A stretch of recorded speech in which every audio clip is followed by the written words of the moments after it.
बिस्मिल्लाहिर्रहमानिर्रहीम। ख़ातिन हज़रात, मैं हूं अख्तर अब्बास और आप सबको मेरा सलाम पहुँचे।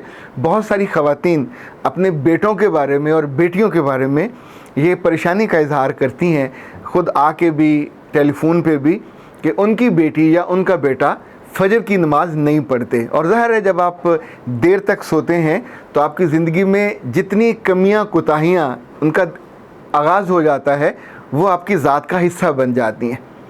आज हम इस पे बात करेंगे, लेकिन इससे पहले मेरे पास साद यूनुस साहब का मैसेज आया कि क्या वाकई ऐसा हो सकता है कि बेटे इस कदर गुस्ताख हों? ये क़यामत की निशानी है। साद, मैंने जब उन साहब का आपको वाक़या सुनाया तो उसमें से आखिरी बात में मिस कर गया, जिसने मेरे दिल को लिटरली ज़ख्मों से चूर किया। वो जब उस रोज़ नाश्ता उनको नहीं मिला और अपनी अहलिया से उनकी बदतमीज़ी सहने के बाद, जबकि बच्चे उनके खड़े थे, वहाँ से वो चले दरवाज़े की साइड पे। जब अपने बाइक तक पहुँचे तो उनके बड़े बेटे ने अपना जूता उतार के पीछे से उनको मारा और उन्होंने गर्दन नीचे करके अपने आप को बचाया। उस वक्त बेचारे वो शर्म के मारे ये बता रहे थे कि मैंने उसके निशाने से अपने आप को बचा लिया, चूँकि मैं एक ज़माने में खेलता रहा। लेकिन उस वक्त उनके चेहरे पे जो जाली सी मुस्कुराहट आई, उसके पीछे जो दर्द पिन्हा था, आप सोचिए, जो तकलीफ़ थी वो मुझ तक पूरी तरह कम्युनिकेट हो रही थी। ये वाक़तन क़यामत की निशानियां हैं। और जिस घर में कोई बेटा किसी भी उम्र का हो, जब बदज़ुबानी करता है, बदलिहाजी करता है, तो उस बाप पे क्या बीती आप तसव्वुर नहीं कर सकते। एक तो दुनियावी तौर पे आपको बुरा लगता है, लेकिन साथ कभी गौर कीजिएगा।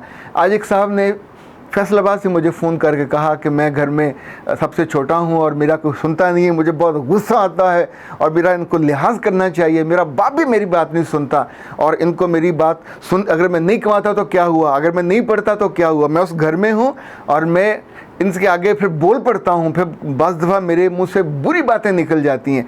यानी उसने जितना मैसेज मुझे रिकॉर्ड करके भेजा, मैंने उस सुनने के बाद उसको जो कहा, मैंने उससे कहा कि तुम सिर्फ मुझे ये बताओ, तुम दुनिया में बोझ हो, ना तुम कमाते हो, ना तुमने कोई इज्जत के लिए टके का काम किया, ना तुम अपने घर वालों की खिदमत करते हो, ना मोहब्बत करते हो, ना उनके साथ उनकी केयर करते हो, तुम तो रखते हो। वैसे बाय द वे, किस वजह से तुम्हारा ख्याल रखा जाए? तुम्हारी गुस्ताखी की वजह से, तुम्हारी नाफरमानी की वजह से। फिर उसको मैंने ये गुजारिश की कि यहाँ तो तुम मरोगे ही मरोगे, कुछ अरसे बाद ये बाप नहीं रहेगा तो तुम्हारे भाइयों में से कभी कोई तुम्हें मुंह भी नहीं लगाएगा। माँ का भी एक वक्त आता है जब बर्दाश्त बाहर हो जाती है। ऐसे ही नाखल्फ बेटों के लिए फिर अखबार में इश्तिहार आते हैं कि हमारा इनसे कोई ताल्लुक़ नहीं है, इससे कोई वास्ता नहीं है, जायदाद से भी आग और ताल्लुकात से और मोहब्बत से भी आग। पर यह भी छोटा है। जब इससे बड़ा होगा कि रब के सामने सज़ा मिलेगी इस गुस्ताखी की और ज़ुबान दराजी की, तो वो सारी उम्र के लिए, उम्र भर के लिए वो जो जहन्नम की आग होगी, वो जो पीप होगी। आप सोचिए, रब तो बार बार ये कुरान पाक में कहता है कि बिलाखिर तुमको आना तो मेरी तरफ है, जब आओगे तो जवाब दोगे। तो जब आप इस बात को भूल जाते हैं कि ये जो इंटरम पीरियड है, आप गुस्ताखी के साथ, ये गुस्ताखी बेटा बाप से करे, ये गुस्ताखी बेटी माँ से करे, ये गुस्ताखी बीवी अपने मियाँ से करे। याद रखिएगा, तीनों सूरतों में ये जिसके साथ आप कर रहे होते उसके तो दर्द को इजाफा होता है, उसकी तकलीफ़ बढ़ती है, कभी कभी उसकी दुआएं ख़त्म हो जाती हैं, अपनी मौत आप मर जाती हैं, बद्दुआएं वहाँ से मिलती हैं। लेकिन जो आपका असल नुकसान होता है वो इतना ज़्यादा होता है कि कोई उसको फिर भर नहीं सकता। याद रखिएगा, ये बच्चे या बच्चियाँ सुबह फजर पे नहीं उठते, ये वो कमाल टाइम है जब अल्लाह की रहमत, ब्लेसिंग आपके घर पे आई होती है। यानी फ़रिश्ते आपके घर पे आए होते हैं रहमत देने के लिए, बरकत देने के लिए। और वहाँ बरकत लेने वाली रूह नहीं होती तो ज़ाहिर है वो घर छोड़ के चले जाएंगे, जाके किसी और जगह जहाँ उठे हुए होंगे वो उनको ब्लेसिंग देंगे।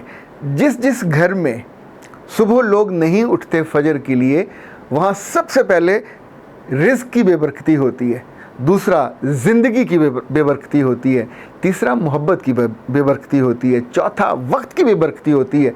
जितने लोगों को मैंने अपनी ज़िंदगी में देखा जो सुबह अर्ली उठते हैं, ये अक्सर वो हैं जो शाम को जल्दी सोते हैं। यानी जो नेचुरल लाइट के साथ सो जाते हैं, सुबह जल्दी उठते हैं, चाहे वो नमाज के लिए उठे चाहे तहज्जुद के लिए उठें, इनका दिन लंबा हो जाता है। दिन में बरकत बढ़ जाती है, रिस्क के लिए एफर्ट बढ़ जाती है, इनके लिए अच्छे काम करने का टाइम बढ़ जाता है। अगर देखें फजर के बाद आपने सोना तो बिस्मिल्लाह सो जाइए, 1 घंटा 1.5 घंटा जो आपके पास और टाइम है, लेकिन तब तो ये होगा ना कि दिल में ना तो चोर होगा, न दिल में आपने अल्लाह का फ़र्ज़ अदा न करने का दुख और गम होगा।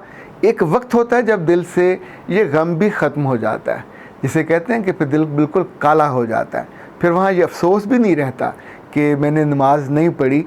जो बच्चे जो इस उम्र में अपनी माओं की नहीं मानते या अपने बापों की नहीं मानते और कसमसाते हैं और पड़े रहते हैं और बदतमीज़ी करते हैं, याद रखिएगा जब आप बड़े हो जाओगे तो आदत वहाँ जाके बनाना या बदलना तकरीबन इम्पॉसिबल हो जाता है। फिर आप ख़ानदान के बड़े हो जाते हो, फिर आपके बच्चे होते हैं और उस घर में से रब की पूरी रहमत मिस हो जाती है, उसकी खैर व बरकत ही मिस हो जाती है। उसमें से जो चाशनी होती है, जो बाइंडिंग होती है, तस्बीह के दाने उस धागे के बिना तो कहीं भी नहीं होते। रब की मोहब्बत नहीं है, उसकी इबादत नहीं है, उसके फ़राइज़ नहीं है, वो आपको एक आम काफिर की तरह, एक मुशरिक की तरह, एक मुनकिर की तरह रिस्क तो देता जाएगा जितना आपका ज़रूरी है, लेकिन आपकी ज़िंदगी में से खैर पूरी की पूरी उड़ जाएगी। ख़ातिन हज़रात, मैं आपको 2 दिलचस्प बातें बताऊं सुबह जल्दी उठने और शाम को जल्दी सोने से मुताल्लिक। एक तो ये कि जितने लोगों को कभी आप नोट करें जो मुशक्क़त करने वाले लोग हैं, अब ज़ाहिर है हमारे आसपास बहुत से लोग रह रहे होते हैं, झोंपड़ियों वाले और घरों में काम करने वाले और लेबर क्लास, इन सब के कभी अपने गौर किया इनके बच्चे कितने होते हैं? इनके बच्चे 8-8, 10-10, इवन हमारी अपनी माई के इस वक्त 13 तो ज़िंदा बच्चे हैं, यानी कुल 17 हैं। वो दादी भी बन चुकी है, नानी भी बन चुकी, लेकिन शी इज़ सो फिट कि अब भी वो बच्चे को बर्थ देने के लिए उसका जिस्म और उसका मियाँ दोनों तैयार हैं। अब ये वो लोग हैं जो नेचुरल लाइट के साथ सुबह उठते हैं और काम पे लग जाते हैं। ये मुशक्क़त ज़्यादा करते हैं, ये मौसम गर्म हो या सर्द हो, इन्हें मौसम का बहुत ज़्यादा फ़र्क नहीं पड़ता। इसी तौर पे इनके जो खाने हैं उनके औकात भी सुबह है और उसके बाद शाम को सोने से पहले उन्होंने खाना खाना होता है। चूँकि मुशक्क़त ज़्यादा करते हैं, मूव ज़्यादा करते हैं, तो इनकी फर्टिलिटी बाकी लोगों से बहुत ज़्यादा होती है। ये वो लोग, वो बच्चे जो इन टाइमों का ख्याल नहीं करते, एक बात से आप बतौर मदर और बतौर फादर डरिएगा कि उन बच्चों की फर्टिलिटी भी कम हो जाती है और वो बाप बनने के या माँ बनने की जो एबिलिटी है उसका ताल्लुक भी इन टाइमिंग्स के साथ है। चूँकि जो फर्टाइल है उसके लिए मूव करना, उसके लिए पॉजिटिव रहना, उसके लिए अच्छा रहना, उसके लिए हेल्दी रहना, ये बहुत ज़रूरी है। ये बातें चूँकि ज़िंदगी को खूबसूरत बनाने की बातों का पूरा पैकेज होता है।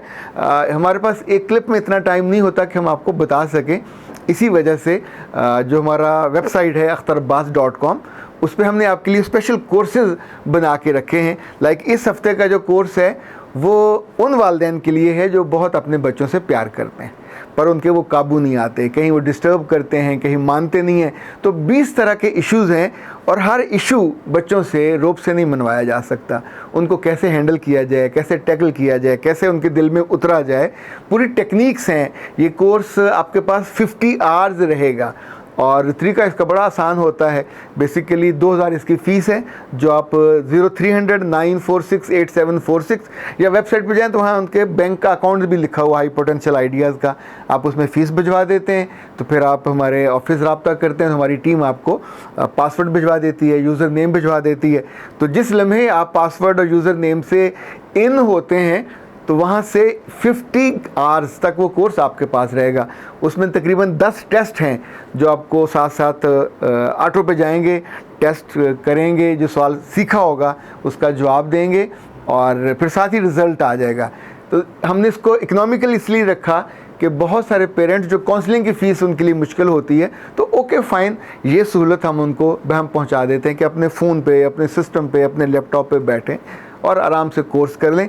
इस हफ़्ते का जो कोर्स है वो इफ़ेक्टिव पेरेंटिंग पे है। जो पिछले हफ्ते का कोर्स था जो गुज़रा है वो था जानिए ख़ुद को, मानिए ख़ुद को, meet and greet the real you. जितने इस वक्त यूथ है वो सब ये जानना चाहते हैं कि असल में हम हैं क्यों।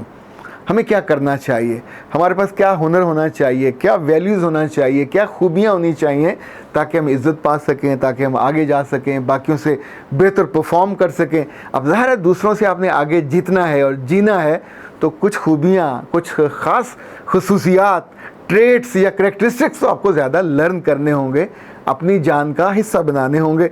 आपने कभी पिज़्ज़ा लिया ना, तो पिज़्ज़ा पे आप कहते हैं एक्स्ट्रा जो टॉपिंग कर दीजिए, तो फिर उसके एक्स्ट्रा पैसे होते हैं। इसी तौर पे ज़िंदगी में आगे बढ़ना है तो आपको थोड़ा अपने बारे में अवेयरनेस भी ज़्यादा चाहिए। और ये कोर्सेज सारे वो हैं जो आपके लिए टूल बन जाते हैं, आपके दोस्त बन जाते हैं। इस वक्त जो कोर्सेज मौजूद हैं उनकी बाकी की तफसील आप देख लीजिए, ताकि आप कोई पूछना हो सवाल तो फिर आप फ़ोन करके 0332-746-8746 पे तफसील भी पूछ सकते हैं। अख्तर अब्बास को दीजिए इजाज़त। अस्सलाम वालेकुम।